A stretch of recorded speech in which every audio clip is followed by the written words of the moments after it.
नमस्कार दोस्तों, AVT stories YouTube channel में आपका दिल से स्वागत है। एक समय एक गांव में गौतम बुद्ध आकर शरण लिए हुए थे। काफी लंबा सफर तय करने के बाद बुद्ध थोड़ा आराम कर रहे थे, परंतु लोग इनसे अपनी समस्या का हल मांगने हमेशा पहुंचे रहते थे। ऐसे में जहां भी वह रुकते वहां लोग लंबी कतार में जमा हो जाते और उनको अपनी समस्या बताते और बुद्ध उसका समाधान करते। उसी गांव में एक सडिडी हचके के थोड़ा किनारे पर एक भिखारी बैठा करता।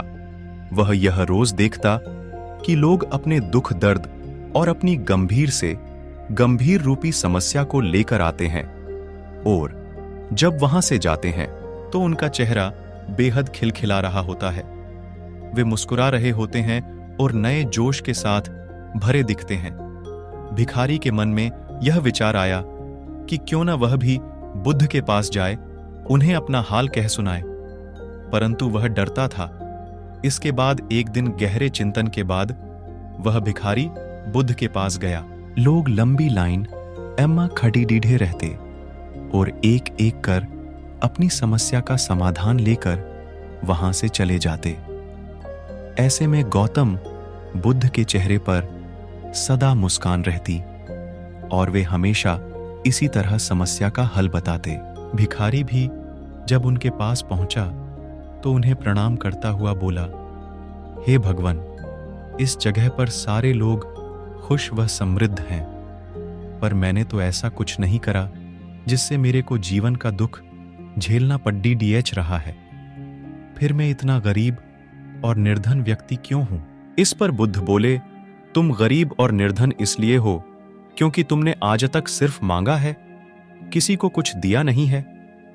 तो वहां खड़े डिढे लोग सब हैरान रह गए और सबके मन में यह सवाल उठने लगा कि यह गरीब किसी को क्या दे सकता है। इस पर गरीब भिखारी ने बोला कि भगवान, मैं खुद भीख मांगकर गुजारा करता हूं, भला मैं किसी को क्या दे सकता हूं। भगवान बुद्ध थोड़ी देर चुप रहे, फिर चुप्पी तोड़कर बोले कि तुम्हारे पास बहुत कुछ है देने को।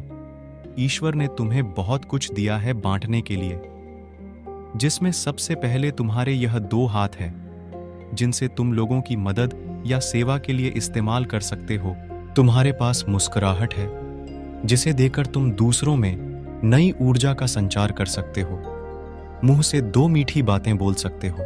ईश्वर ने जिसको यह 3 चीजें दी हैं उसको कभी कोई निर्धन और दुखी नहीं कर सकता है।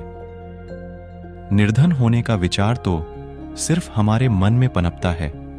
यह एक सिर्फ भ्रम है जिससे तुम्हें उभरना चाहिए और अपनी जिंदगी की नई शुरुआत करनी चाहिए।